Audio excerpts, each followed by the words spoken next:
Welcome to the Scars of Heart channel and invite you to watch our new video.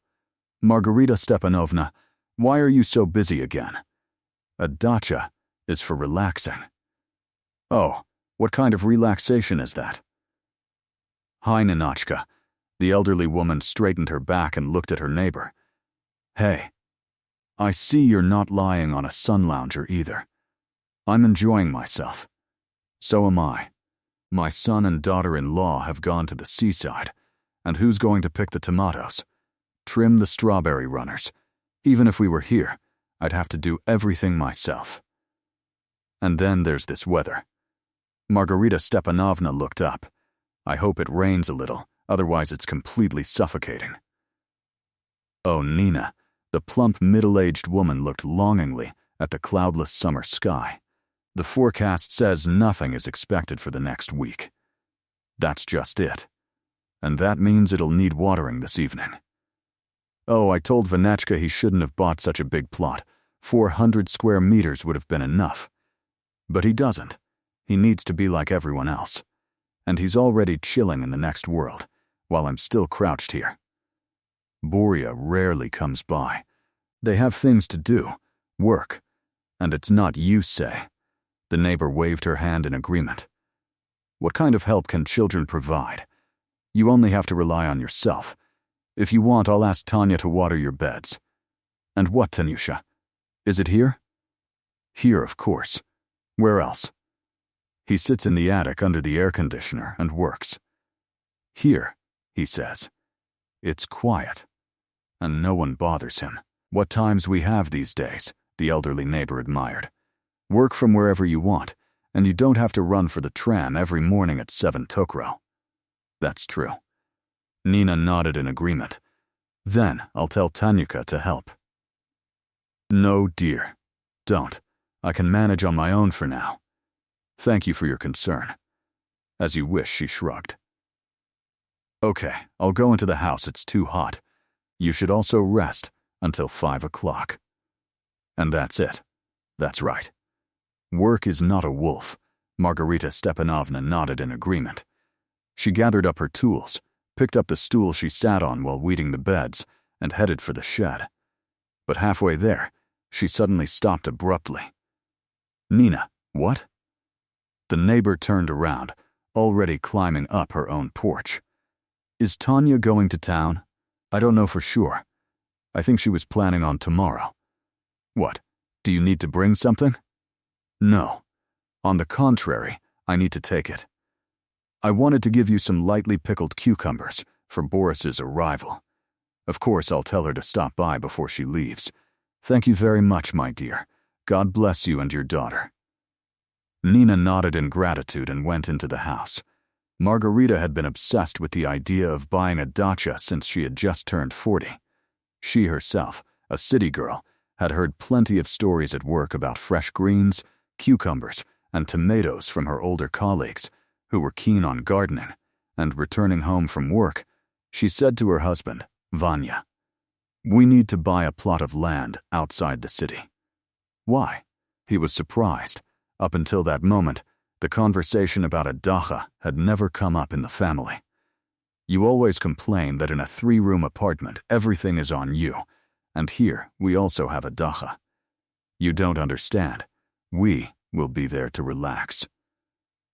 Imagine that you and I are sitting not in the apartment in front of the TV on the weekend, but in the fresh air, with the chirping of birds and the sound of the wind, and all around there is silence and the smell of grass. Ivan wanted to object that of all his friends who had a country house, he did not know a single person who would relax there. But from the determination in his wife's eyes, he realized that arguing was useless. She could not be dissuaded, and he nodded obediently. Okay, let's see. Everything was working out as well as possible. Just that year, there were a lot of plots for sale. Margarita and her husband went and looked at which one would suit them best. They really liked one. But at the last moment, the owners decided to take it off the market. Margarita was angry and very upset. Why did they say they were selling it and then back out? They only give people unnecessary hope. Probably, my dream will never come true. However, the next day, what a coincidence, my 20-year-old son came to visit and said, "Mom, my friend's parents are here. They're selling the dacha and are planning to move south, closer to the sea. But Pasha doesn't need it.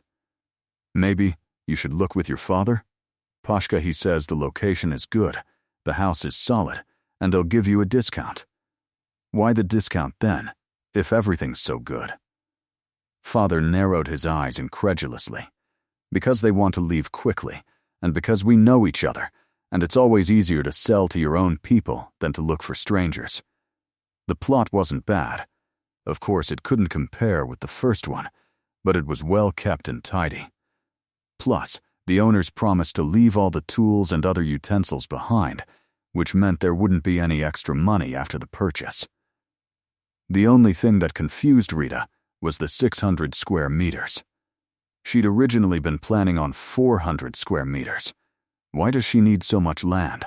And what will she do with that much space? She's not going to plant potatoes, is she? Oh well, Ivan waved his hand. More, not less. If you don't need it, I'll make a parking lot for 2 cars here. The extra 100 square meters will go away. And why 2? Rita was surprised. We only have 1. She was afraid to get behind the wheel and never dreamed of having her own car. And what about Borko? Her husband narrowed his eyes. Our son is already grown up. He recently got his license. He'll buy himself one. He'll come visit. That's what we decided on. Margarita hadn't even imagined how much she'll have more trouble with the new purchase. Her colleagues made it sound easy. Plant, weed, scorch, harvest. But in reality, it all started back in February, when Rita went to the market for seeds, planted them in cups, placed them on the windowsill, and eagerly awaited the seedlings. Her husband watched her vegetable gardening efforts with undisguised curiosity. The question in his eyes wasn't mine. I wonder how long you'll last. But she wasn't afraid of failure. With each passing season, she grew better and better. And while Ivan was busy remodeling the house for his family, Rita was able to preserve several jars of cucumbers and tomatoes for the first time, and even arrange a large flower bed by the windows, so that some flowers unknown to her husband and son were constantly blooming. Wow, Borko marveled when he first visited his parents at their dacha closer to September. "I didn't know you had such talents hidden inside you, Mom, and you should come more often," Rita smiled. "I'm glad you liked it. Next season, my son will be in full swing."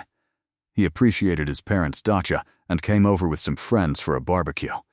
The group of guys and girls were shy at first, but as the meat sizzled on the skewers and the clear amber drink poured into mugs, everyone began to loosen up. Laughter and loud conversations erupted, and after a hearty dinner, everyone gathered around the fire and began singing along to a guitar.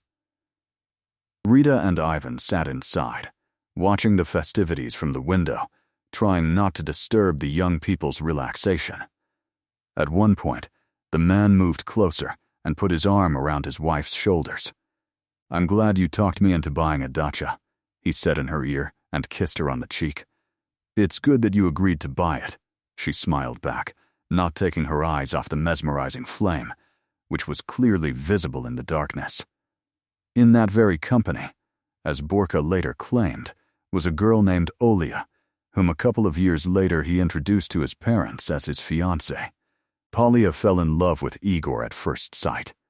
Tall, with a mane of thick, wavy hair, in which, by the age of 25, gray strands already glistened, he stood out favorably from her peers. There was a difference of 3-4 years. Looking at him, it was very significant. And when the girl learned that Igor played the guitar, her admiration knew no bounds. And she agreed to go to the dacha at Boris's invitation only because he hinted at Igor's presence in the cheerful company. At first, the girl was a little shy. She hadn't met the parents of the man who had invited her, didn't know how to behave, and tried to stay close to her friends. During the entire time they were at the dacha, she only went into the house a couple of times and said nothing more than hello and thank you.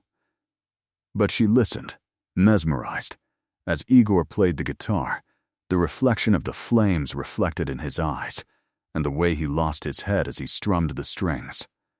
Then Boris invited his friends to stay, promising that there would be room for everyone, and many agreed.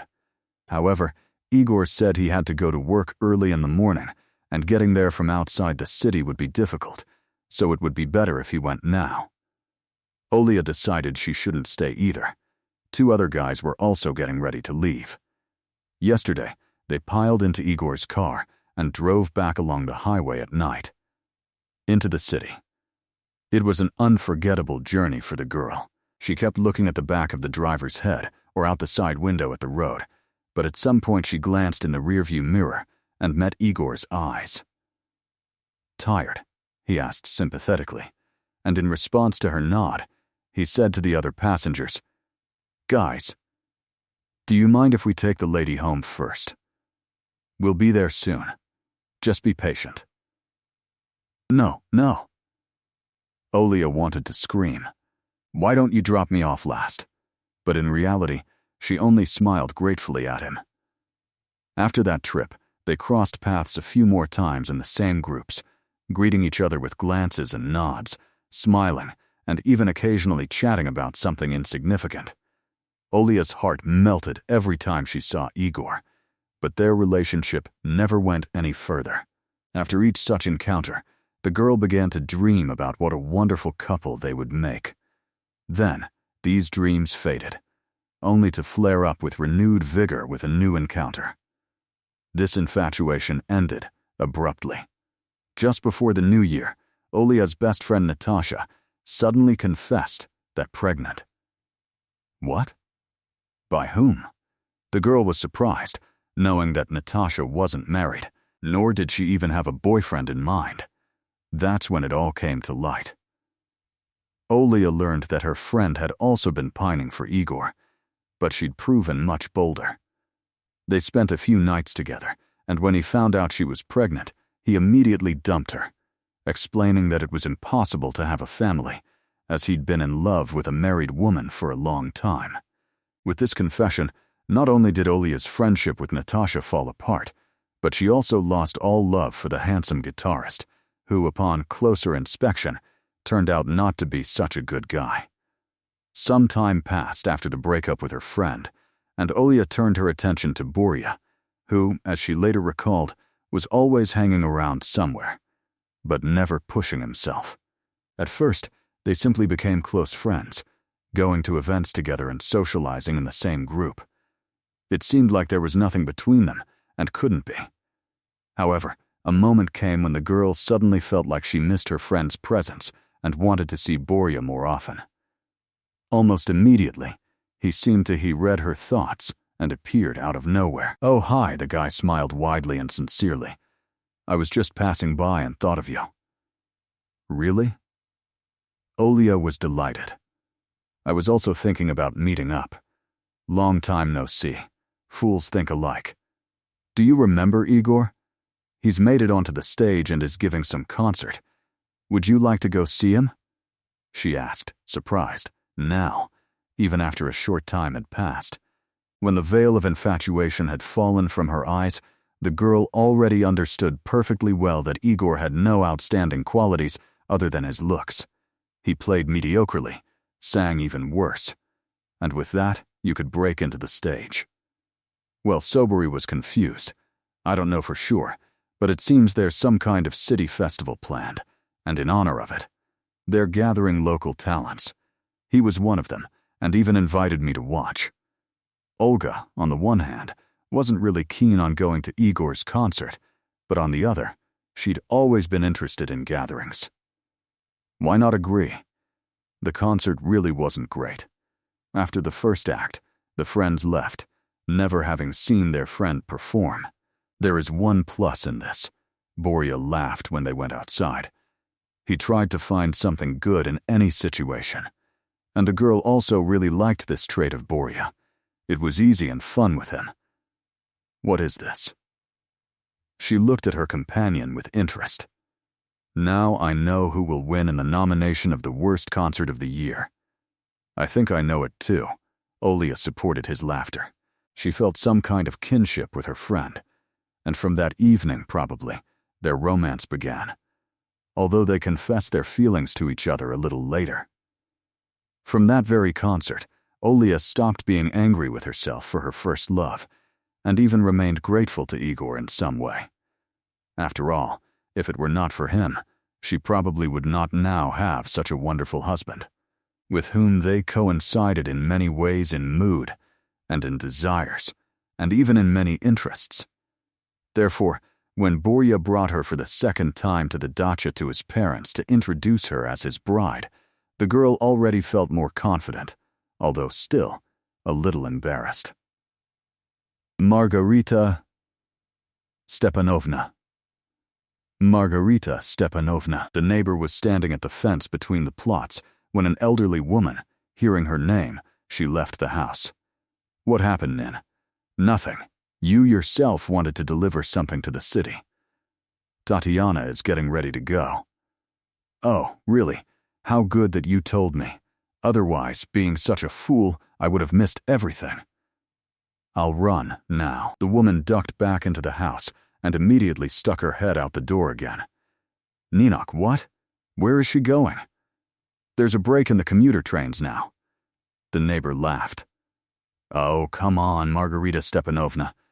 Young people today don't take the commuter trains. Tatiana's boyfriend came for her in a car. He'll take her. In a car, the elderly woman gasped. That's wonderful. Not legs. And if Tanya can't carry all this in her hands, then maybe I can give you more than one jar. Otherwise, why bother going for just one? Oh, come on, Nulana waved her hand. Go ahead and bring it. Don't think it'll be too heavy in the car.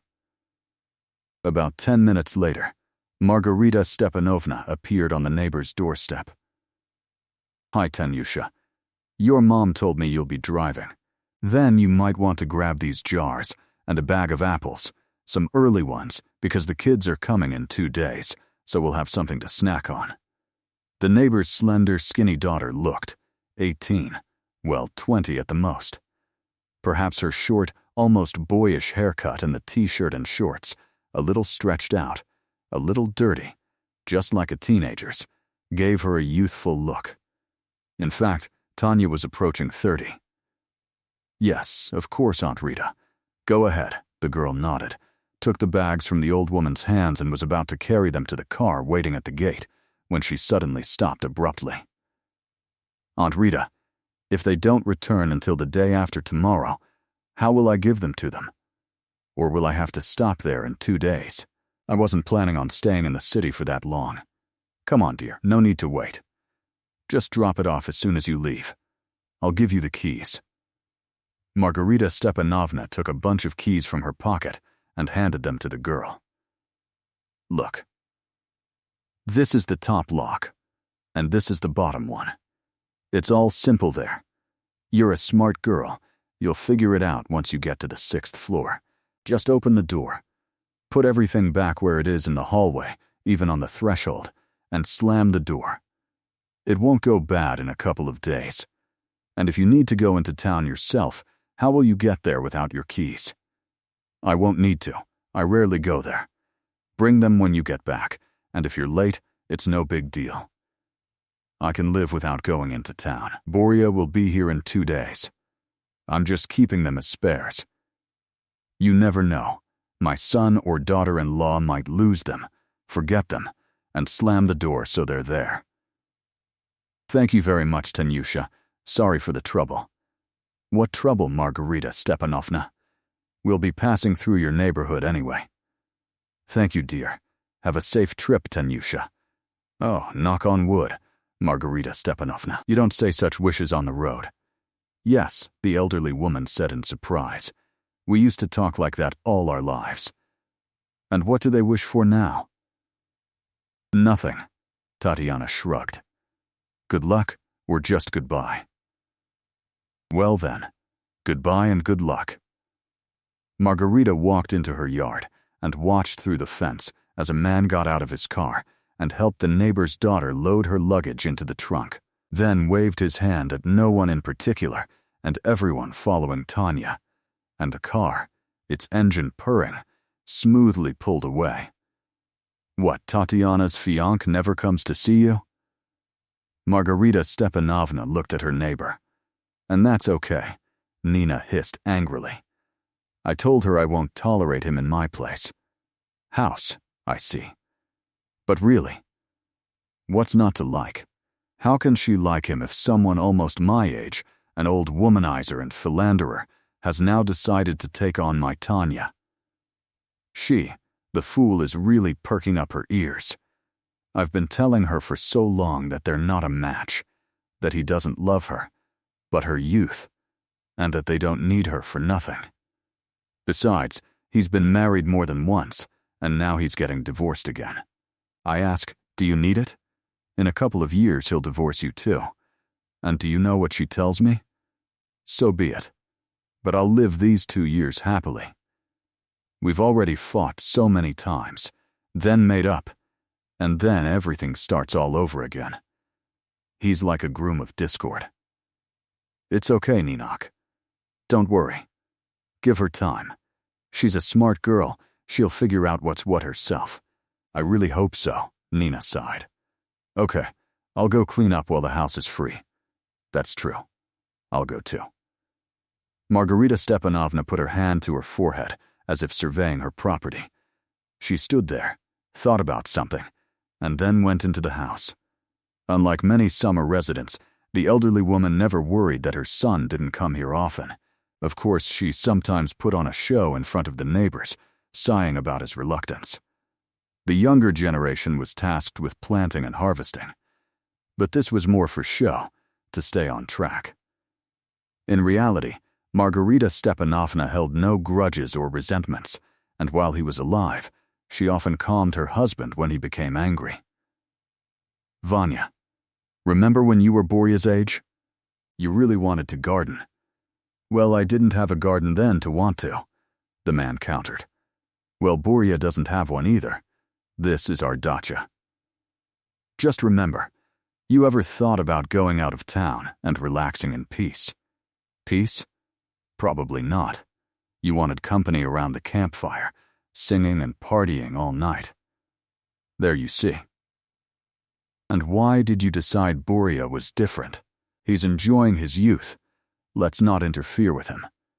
After all, when we bought the dacha based on his opinion, we didn't ask whether he needed it or not, which means we have no moral right to insist on his visits, and yet even shook his head discontentedly. We're parents. We need help. Or would you say that's not true? And you can come here for the campfire. Remember, he invited his friends when the dacha first appeared. At that moment, the dacha was exotic for him, and now it's become ordinary. He has plenty of other hobbies, and you have to admit, we don't need much help. You'd think we were weak. You know, Margarita smiled softly. We're perfectly capable of running the household ourselves. And by the way, raising him too. Our son has grown up to be wonderful, independent, and attentive. Don't anger God. Okay, the man agreed, hugging his wife. I agree. You're a real peacemaker. On one of those rare days when Borya dropped by his parents' dacha, he introduced them to his fiancée, a quiet and pretty blonde named Olia. Why didn't you warn us you weren't coming alone? Margarita Stepanovna read as she bustled about in the kitchen, trying to feed her dear guests. Help yourself, Olenka. These are our zucchini, grown with my own hands. A sweet girl and modest, the woman delivered her verdict after the young people had left. She and Borya look good together. Ivan glanced meaningfully at his wife. Now they'll definitely thank us. For what? For lunch? Rita didn't understand. He laughed.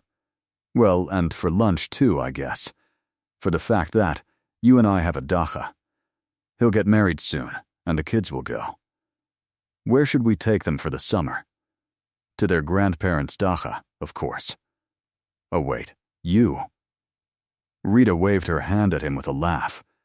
They're only getting married in 3 months, and you're already talking about grandchildren. So maybe that's why he's getting married, because it's already time, her husband chuckled. But he turned out to be wrong. A year passed after their son's wedding, then 3, 5, 7. Ivan still didn't have any grandchildren. Margarita didn't ask her son and daughter-in-law any questions, afraid to step on a sore spot. And only once, after her beloved husband's funeral, did she casually remark, Vanya so dreamed of babysitting his grandchildren, but he didn't get the chance. Well, God has his own plans for each of us. There was no response to her remark.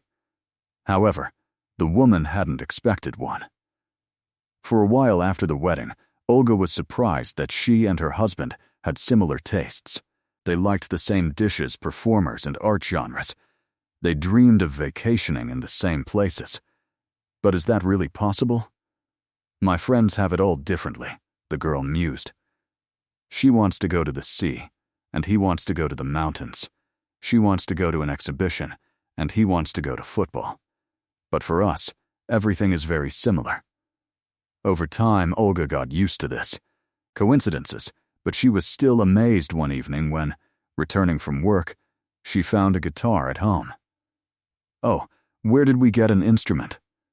She looked at her husband in amazement. Boris shrugged. Well, I decided to try to learn to play. But if you tell me I'm crazy, and this is all nonsense and a waste of money, then I'll give up. What are you saying? She protested hotly. On the contrary, I really like it when a man plays the guitar. For almost 2 years, Boris took lessons and even learned to play quite passably. However, he was still shy about singing. And, for that matter, about playing in public, too. Olga remained his only listener.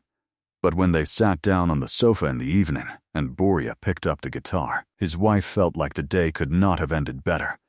At such moments, she was absolutely happy. Boris didn't even admit to his parents that he'd mastered a musical instrument. Why don't you tell Mom and Dad? Olia asked in surprise. Are you afraid they won't like it? No. He shook his head. I just don't want to make them lie. If they find out, they'll want to listen. And I can't refuse them. And when they listen, they'll say I play wonderfully. It can't be any other way. After all, I'm their son. And that's obviously not true. I understand the level of my playing. Aren't you afraid of my criticism? You yourself supported me when I asked for advice. So be patient, because you're also to blame for this. Boris laughed. I suggest that this remain our family secret. Even after their father's death, Olia couldn't persuade Boris to open up about his passion, even to his mother. There was another secret in their family. The couple had trouble having children. And although Olia and Boris skillfully laughed off their friend's tactless questions, the girl was filled with gratitude to her in-laws, who never brought up the sore subject. 10 years after their wedding, neither Boris nor Olia had even mentioned having children, having tacitly agreed to let things slide. Whatever happens, so be it. That day, after her father-in-law's recent funeral, Olia returned from work and looked in surprise at her husband as he walked into the house. Apartment a little earlier. Are you smoking or something? The woman distinctly smelled the odor. I was more surprised than outraged, Boris. No, of course not. What made you think that? But you smell. The man demonstratively sniffed his clothes. Nothing like that, but it smells. His wife approached him and began to sniff. Boria was right. He didn't smell, but there was a distinct odor in the apartment. Maybe it was the neighbors who brought it? Olia shrugged and went to the window. Let's open it and air it out. She reached for the vent and fell unconscious. That's how the couple learned they were expecting a baby. The first person to be told the good news was, of course, Margarita Stepanovna. Boris's mother had recently buried her beloved husband, and now, having heard that she would soon become a grandmother, she lamented. Well, Vanya didn't live very long. What a shame. and I waited so long. So long. The whole family prepared for the baby's birth, renovating it to have room for a crib, buying diapers and feeding bottles, as well as various rattles, soft toys, and other baby accessories. Olia and her daughter were welcomed home from the hospital with flowers and balloons. That year, Margarita Stepanovna even gave up the entire dacha season to help her daughter-in-law with the baby. Alyonka, her granddaughter, had shown who was boss since infancy. Even lying in her crib, she managed to be mischievous, and when she stood up, she didn't walk, but immediately ran. It was utterly impossible to keep an eye on the little troublemaker. Margarita Stepanovna simply couldn't keep up with the speed of the little one's mischief.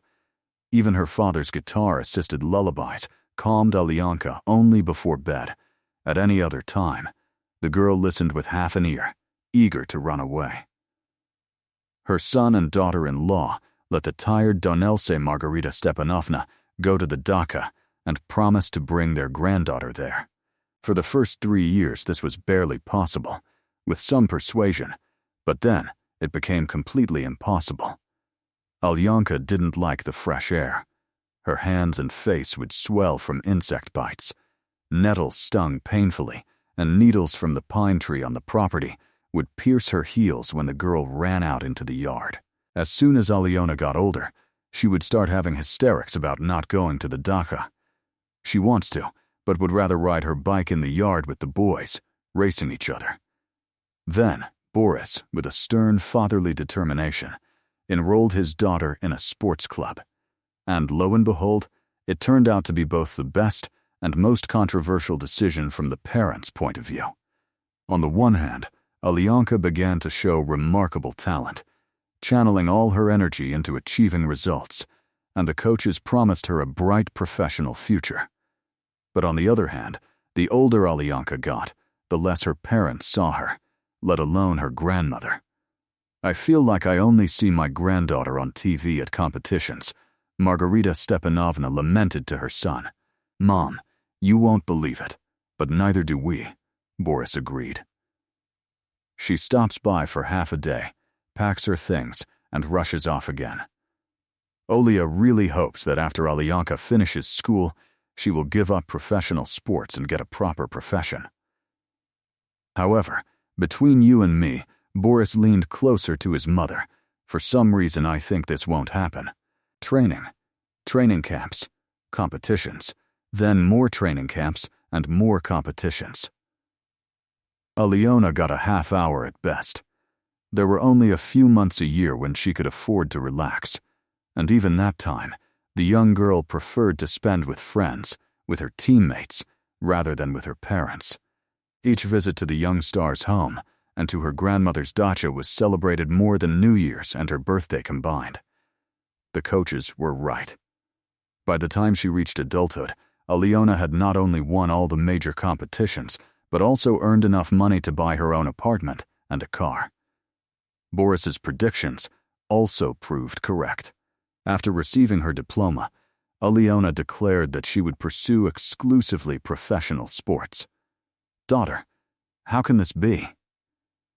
Olia shook her head. "Sport is great when you're young, but you have a long life ahead of you. When it's over, you'll find yourself without any profession that can be useful in everyday life.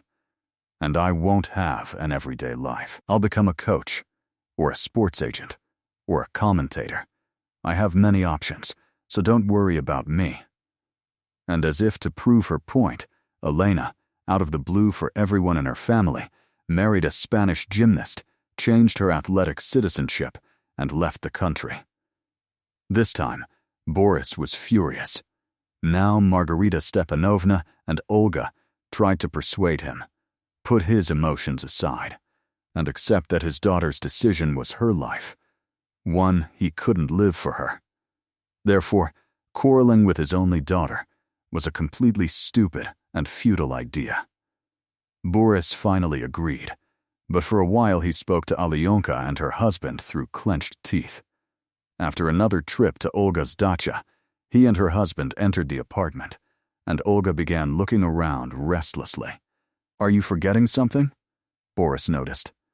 No. She hesitantly paused in the doorway and began sniffing. "Just don't laugh. I think we smell again." "What?" Boris's eyes widened. "Are you sure?" Olga nodded, then remembered something, laughed, and waved her hand. "Boria, what's wrong? We'll soon be 50. "What pregnancy?" "You never know." He shrugged. "We weren't expecting Alyanka either, and now we've just returned from the sea, had a good rest, visited Mom, and here it is. It smells. This gives rise to some thoughts." "Ugh. No." "I'm telling you." Olga began to fight off her husband because he came up and started hugging her. "We really do smell." "Well, I don't know how you smell them." Boris shrugged. "I don't smell anything. Even if they were standing behind you, you still wouldn't smell it." Olga smiled at them. It was true. At some point, Boris lost his sense of smell, or rather, selectively lost it. He still sensed some smells, but somehow muffled, and some he didn't catch at all. The doctors said that it was possible that this was a complication from an illness. "But I haven't had anything." The man was surprised. "It's quite possible that the disease was asymptomatic, but the consequences still remained." The therapist shook her head. The doctor prescribed treatment and a consultation with a specialist. Boris was treated for a couple of years, and then quit. The medications didn't help, and he had to live with this small defect. He didn't interfere, and in some cases, he even helped.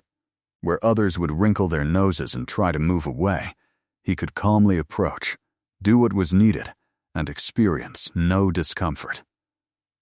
Olga, although she laughed at her husband's assumptions about her pregnancy, still went to the doctor and was convinced it wasn't true.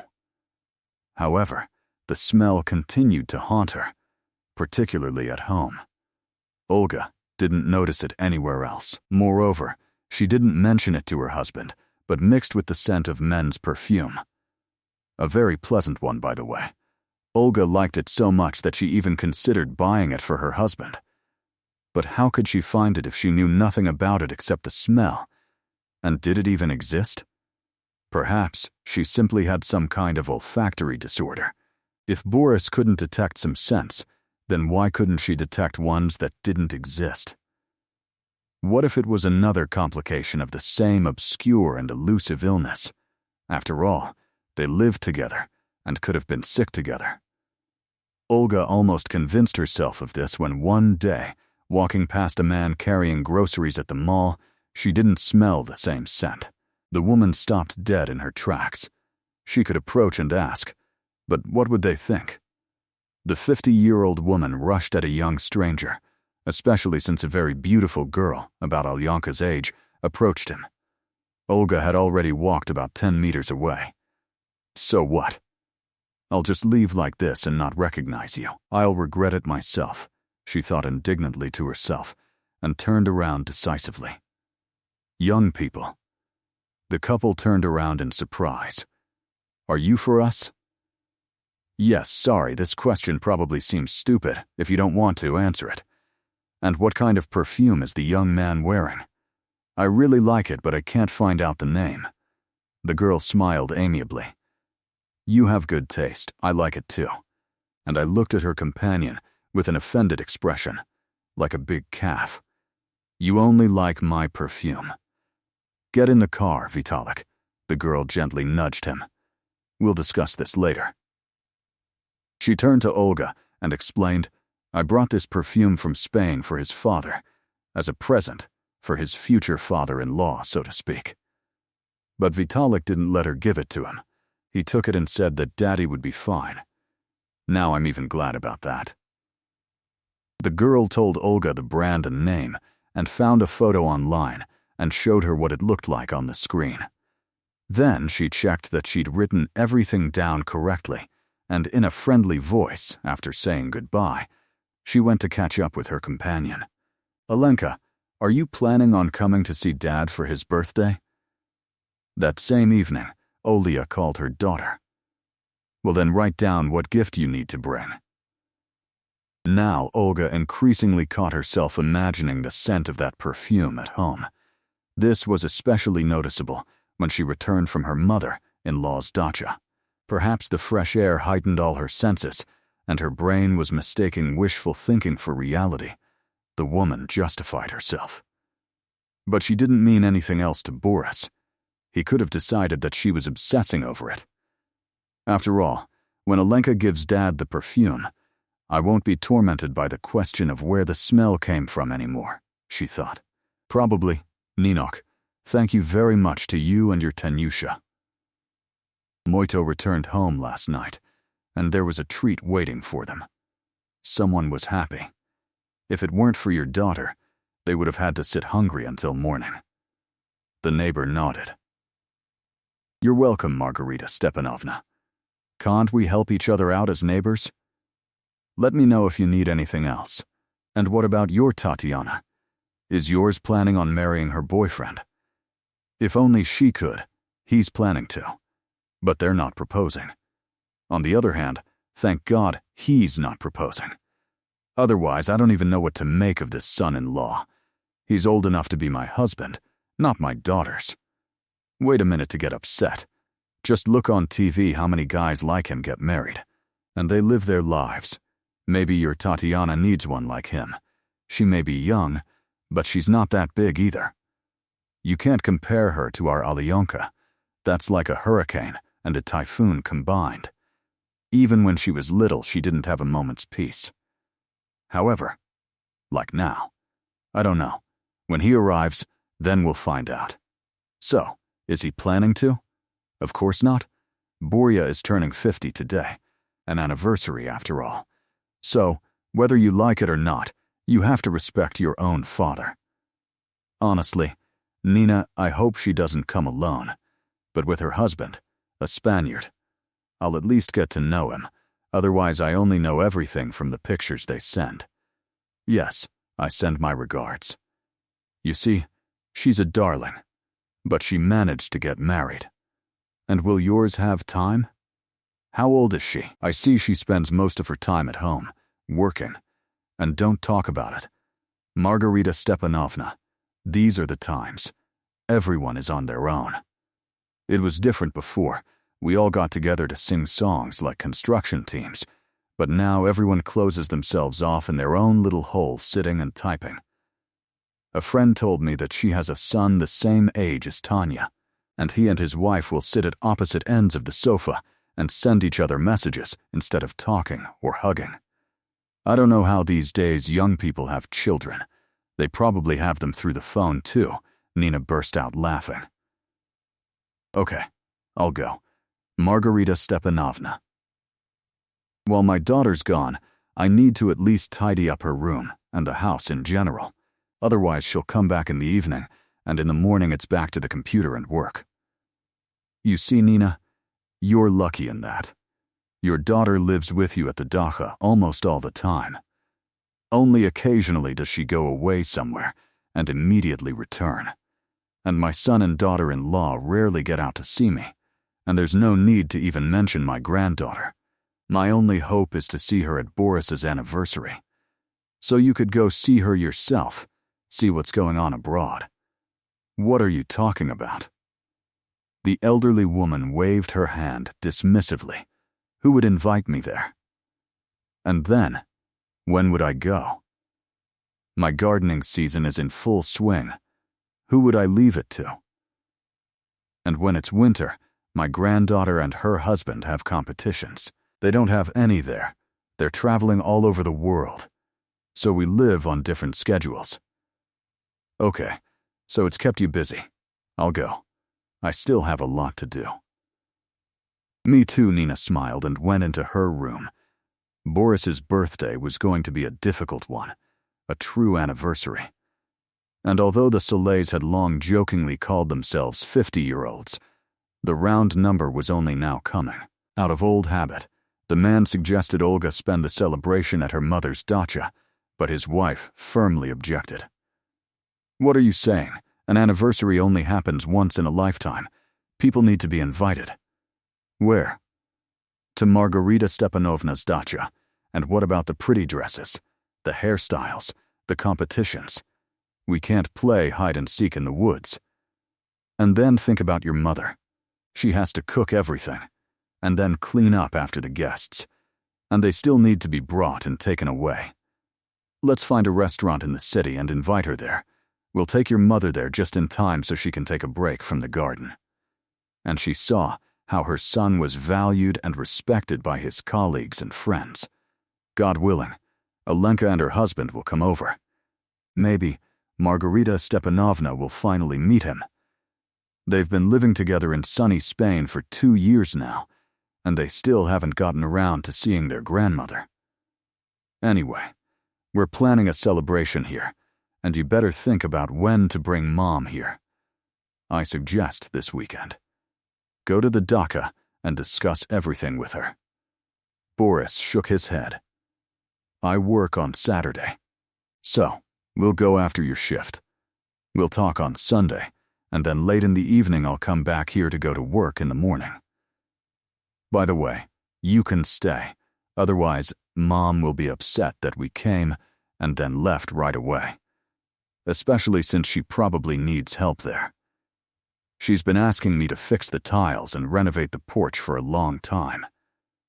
Olenka, take another jar of salad. Come in the evening, open it, and have some bread. That's your dinner. Margarita Stepanovna, I don't eat in the evenings, especially this late, when I get home and then. Why should I carry so much myself if tomorrow evening Borya goes and takes everything in the car? You'll feel sorry for me too. Okay, the elderly woman nodded. I'm just worried about you, like any parent. You're doing well now, and then suddenly, something might happen. Boris gasped in surprise at his mother's suggestion. Mom, nothing will happen except my anniversary and Olenka's arrival. I promise you, he boomed from the sofa. You promise? His wife looked at him, narrowing her eyes. One would think you were responsible for the planes, the weather, and our daughter's wishes. I'm responsible for Dad's big belt. Just don't tell Alyonka about this, Olga laughed.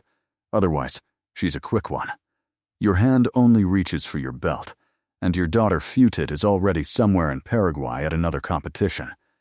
It's good that she's so independent, Margarita Stepanovna nodded approvingly.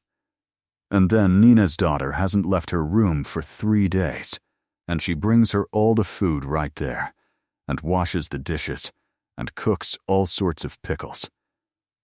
And Tatiana just cries. Her boyfriend left. You should have seen him.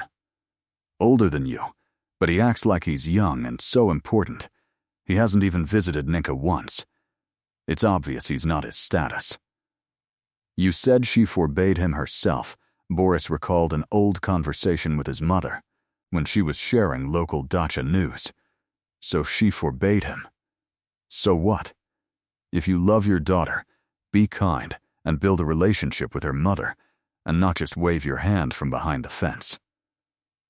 Margarita Stepanovna demonstrated a gesture of the neighbor's failed son-in-law, which she herself witnessed. But never mind, I said it's even good. Tatiana will cry and calm down, but then she'll find someone else, more suitable, both in age and in personality. So, my dears, please don't quarrel. We, as mothers, worry about you more than you do. Don't worry, Margarita Stepanovna. Olga smiled softly at her mother-in-law. Borya and I have been through so much already that we probably don't need anyone else except each other. Tatiana Nina is much younger than us. She still has all the surprises in life ahead of her, and besides, how will I live without your dacha? No, you, my dear, will have to put up with me for a long time yet. Olga looked at her husband ironically. He sighed, getting up from the sofa and approaching his wife and mother. You always just want to reproach a man for something. No one is going to leave you. Come on, dear. It's half an hour to the train, otherwise you still have to walk to the station. Aren't you going to take me? Olga looked at him. Boris was embarrassed. Of course I will. Why didn't you tell me before?" "No need," Olga laughed. "I was joking, testing your willingness to please your wife." "Well, how did you test it?" And I was satisfied. "Okay, my dears. Stay here and have some tea, and I'm off." "And with you?"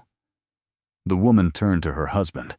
"I hope we'll see each other tomorrow after all." It sounded like a threat. Boris smiled.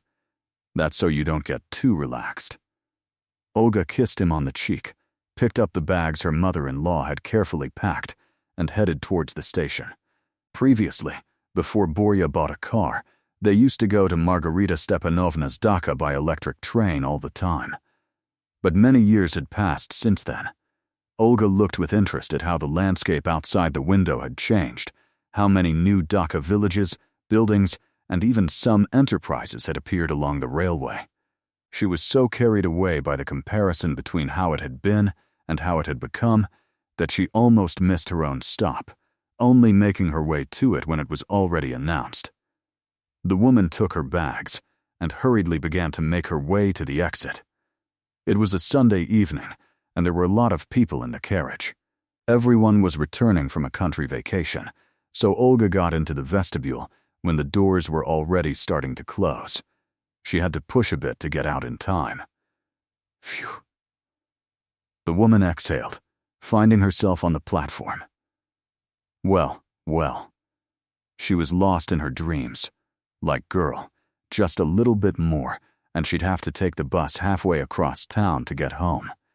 It was already getting dark. The windows in the houses were lit, and the streetlights were on. Olga walked along the sidewalk, thinking how beautiful it was, even in the city, in summer. The light from the streetlights, filtering through the tree leaves, cast whimsical shadows on the pavement. The unsightly city dust obscured the gloom, but these little lights, each one a warm family dinner or the anticipation of a loved one. Approaching her house, the woman automatically raised her head to look out her windows, as she always did when returning from work, and suddenly saw the lights go out. At first, she thought Boris must have left the room and flicked the switch. Boris? But he'd stayed at the dacha with his mother, it seemed. Olga stopped, perplexed. Alyonka was supposed to fly in 2 days, but someone was clearly in the apartment. Maybe her daughter arrived earlier, but why then to their place and not her own?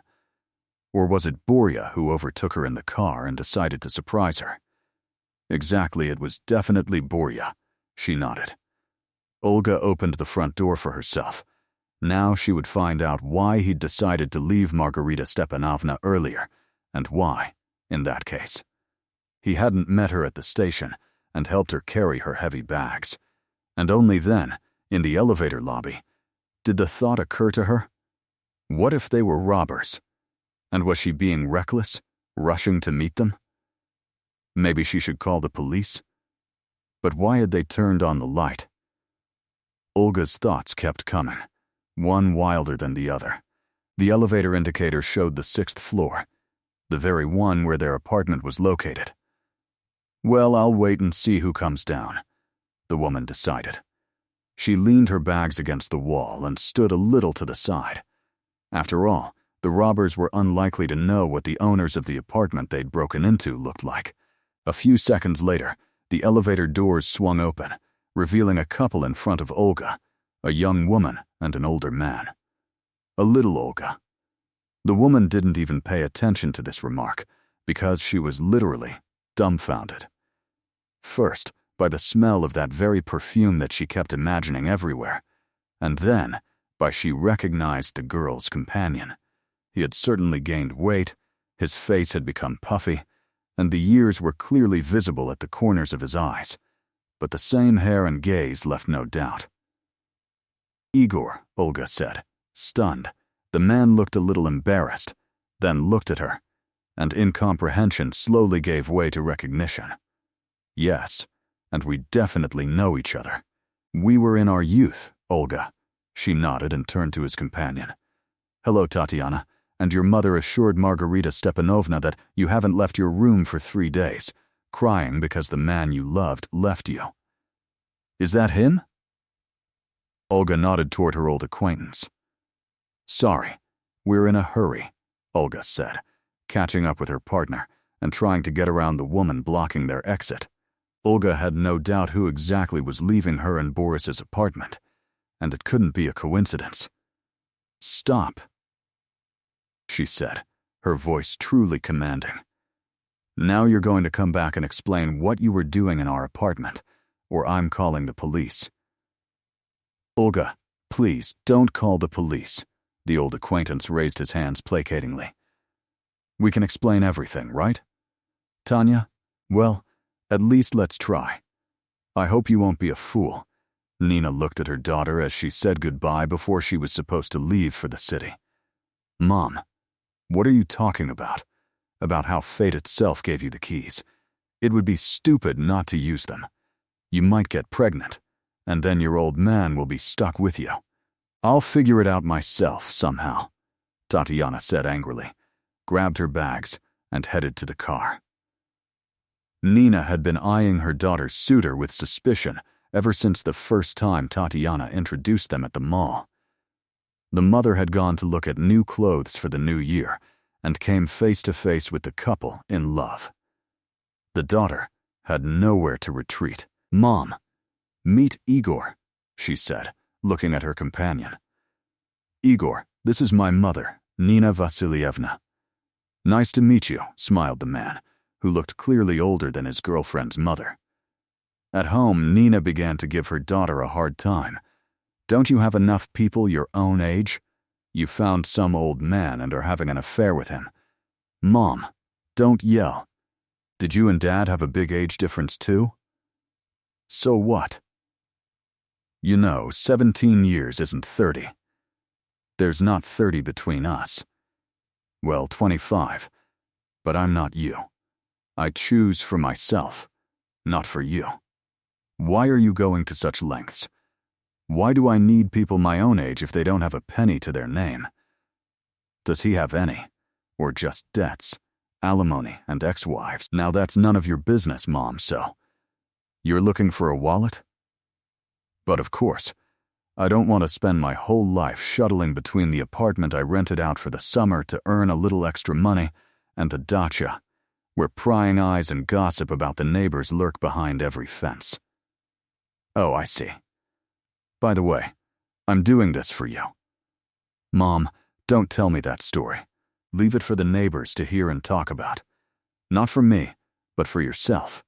They're not paying my father's pension anymore, so I have to live on something. And you've never worked a day in your life. And yet, you have enough for a new dress, bread, and caviar. It was hard to hurt Nina with words, but she realized that Tatiana understood perfectly well what was going on, and wasn't acting out of stupidity, but with purpose. Nina even felt an inexplicable sense of pride that her daughter had inherited her enterprising spirit. Tatiana's father, whom Nina married, was a colleague of her father's. They were living in a military compound at the time, and who else could a young woman pay attention to but the unattractive uniformed officers who often dropped by their superiors' homes to pick up documents or just to sit and have a drink? Her parents were against her early marriage, but her future son-in-law managed to persuade her father, who in turn persuaded her mother, promising that they weren't planning on having children for the next couple of years. True, they did within the next 10 years, but that's a minor detail.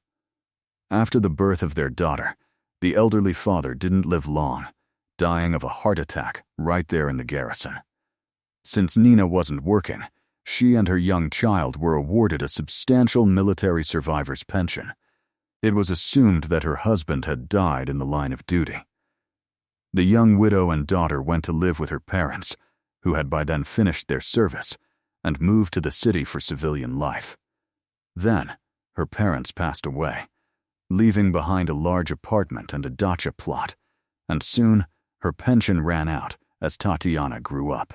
Nina didn't want to go to work, and she didn't really know how to do anything, so she decided to exchange. She split her parents' apartment into 2 smaller ones and came up with a plan whereby she and her daughter would live at the dacha all summer and rent out their own space by the day. The income each season was enough to do some minor renovations to the apartment after the previous tenants, and tide her over until the following summer. After finishing school, Tatiana took courses, became an accountant, and mostly worked from home, only occasionally visiting the city. If she was late, she usually stayed with friends and returned to the dacha the next day. Sometimes the apartments were empty, as some clients had already left and others were still waiting. Nina would time this and come into town for a haircut and a quick shopping spree. Then, someone would show up who wanted to rent her place for a couple of nights. She would hand them the keys and drive back. When Nina first saw the car the elderly Lovelis had driven to pick up her daughter, she began to wonder if Tatiana hadn't been so wrong after all. However, Igor immediately said he couldn't stand dacha life, so he wouldn't lay claim to Nina's garden or the farm. That's great, the woman decided. And when Tatiana has completely charmed him, we'll sort things out together. There was one catch, though, since both apartments were rented out. There was nowhere for the two of us to stay together. Tatiana's suitor was going through a divorce and rented a room in a communal apartment, hoping to later swap the apartment he shared with his ex-wife. Nina suspected he had also met her daughter as a client when Tatiana handed him the keys to one of the apartments. And then, suddenly, such luck, their neighbor, Margarita Stepanovna, personally handed the girl the keys to her own apartment and told her that her son and daughter-in-law would only return in 2 days. Before handing her the keys back, Tatiana made duplicates. And every time Boris and Olga arrived at the dacha, Tatiana would urgently call her boyfriend, and they would go to their apartment to have fun. Nina would inform her daughter of their owner's return as soon as Boris's car left the neighboring property. But this time, the woman clearly heard Boris's voice and assumed he and his wife had stayed overnight with their mother. Only after some time did she realize that Olga isn't at the dacha. She rushed to call her daughter and almost made it. If the couple had been quicker, they probably would have missed Olga, and no one would have ever known. But it happened the way it did. Nina, how could this be? Margarita Stepanovna shook her head, approaching the fence. Is it really possible to walk into someone else's house so calmly? The elderly woman saw her neighbor digging in the garden and approached the fence to try to find out why she and her daughter had betrayed her trust.